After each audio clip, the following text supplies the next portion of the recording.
Thank you, Mr. Deputy Speaker. I'm speaking today on both the Penal Code Amendment Bill and the Bill on the Amendment to the Constitution, as many of my residents have reached out or written to me since PM's National Day rally speech on the repeal of Section 377A. They had asked that I share their concerns and seek clarification to address their apprehension. This is a difficult topic with differing views, but an important one for all Singaporeans. At this point, I should share that my personal views on this as well. And I will say that it took me quite a long time to write this speech. My speech is not long, don't worry, but it took me a long time to write it because I had to ask myself, where do I stand on this? And as a parent, and also being an MP for the last 16 years and seeing my residents and when they come to me with their issues, I have a very firm belief that the family is the cornerstone of society. And I really believe it is the source of strength and it's also the source of weakness. And therefore, I do cherish the traditional definition of family. And being a parent for about 30 years, more than 30 years now, and being married for over 32 years, I will say to you, as much as I think I'm a good mother, I've realized that my husband and myself play a very important role for our 3 children. And I do want to preserve and protect that definition of family. So let me now summarize the apprehensions expressed by my residents and what they center around. 1, the safeguarding and the definition of marriage as a union between man and a woman, and pro-family policies such as public housing, education, adoption rules, and media standards. 2, that the repeal of Section 377A will encourage gay activists to push the agenda much further, and this may cause reactions and divisions in Singapore, as we see happening in many countries in the world. And the concern of my residents is really the divisions and what it may cause. And 3, protecting people from being pressured, bullied, or discriminated against when they do not support the same ideas and beliefs, whether to retain or to repeal Section 377A. Many have shared that they feel that Section 377A is a unique Singapore compromise. Its non-enforcement means our colleagues, friends, neighbors, and family members who identify themselves as homosexuals are able to live out their lives, their private lives, while protecting gay values from becoming mainstream. It has worked for Singapore, so the question is, why the need to make the change now? Minister Shanmugam has explained the circumstances that there are real risks that Section 377A can be struck down. Section 377A has been challenged as unconstitutional and continues to be challenged.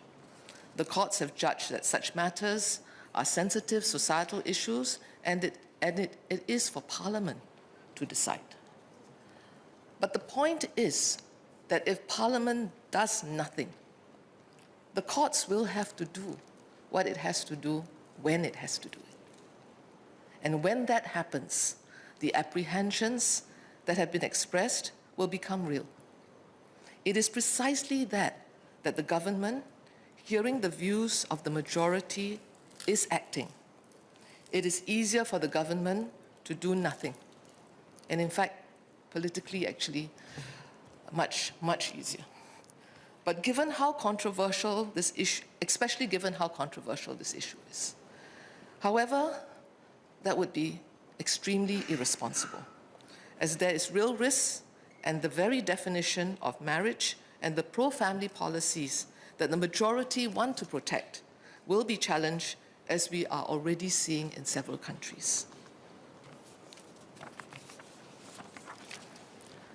On the point of why we keep 377A, I think it's also important that I also share feedback that I've received from residents that have friends, colleagues and neighbors and family members, as I've shared, who are gay members. They, and even those that have asked for the repeal of 377A, do not view it as a crime that what consenting adult gay men have and do in private. But it stems more from the fact that of the fear of what it means after that. So what the repeal of 377A really does is it removes the stigma and the hurt that the gay in our community have been feeling. And they make us, and I want to say that gay males are fellow Singaporeans, as they are and they can be your neighbor, your co-worker, your friend, or even your family member. They contribute to and are part of our society, and they too deserve dignity and respect.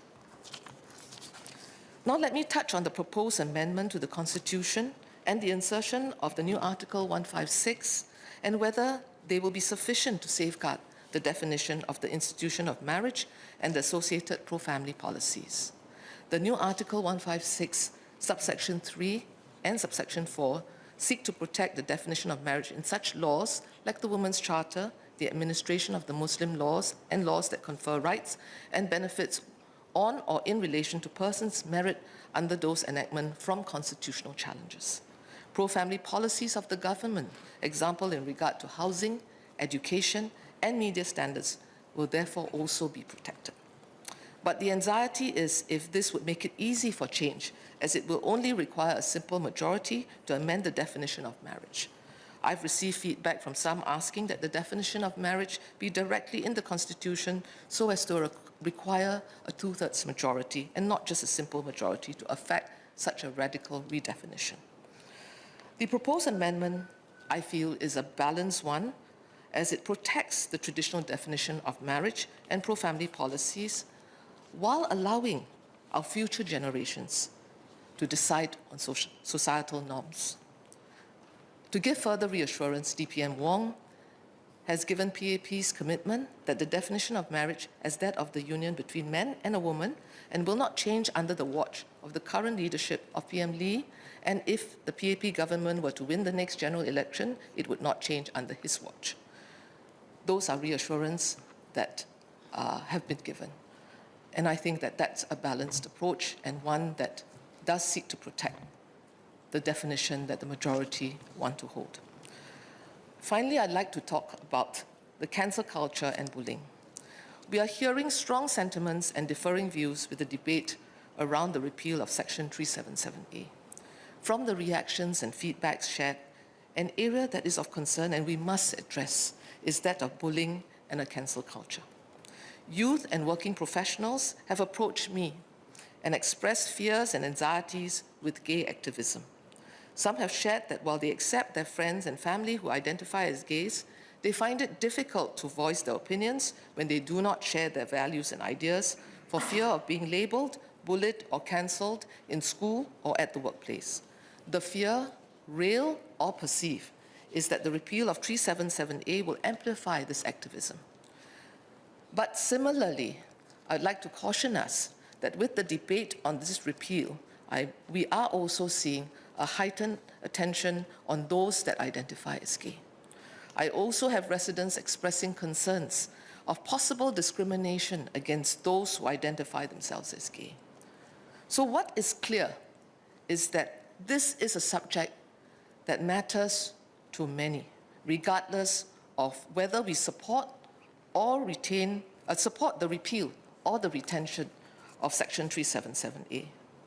What we cannot allow is for any persons, regardless of which side they stand, to be labeled, discriminated, or bullied. Minister Shanmugam and MOS Sun Xueling have shared that the agencies are looking at ways to ensure that discrimination is not tolerated. I would ask, and I would ask for more to be shared as to what the details of these are and to reassure individuals and groups that there are clear protections from discriminatory pressures, a cancel culture, and bullying in society, in schools, and or at the workplace. The societal values and definition of marriage, family, and policies affecting our children are important for Singapore and Singaporeans. As we have done before, I do appeal to all. Regardless of where we stand on this matter, we must work together and not allow this to divide us. I do believe that while the amendments strive to provide the legislation to preserve and protect our social norms, how we act will determine the Singapore we have today and in the future. I support the amendment to the Penal Code Amendment as well as the amendment to the Constitution. Thank you.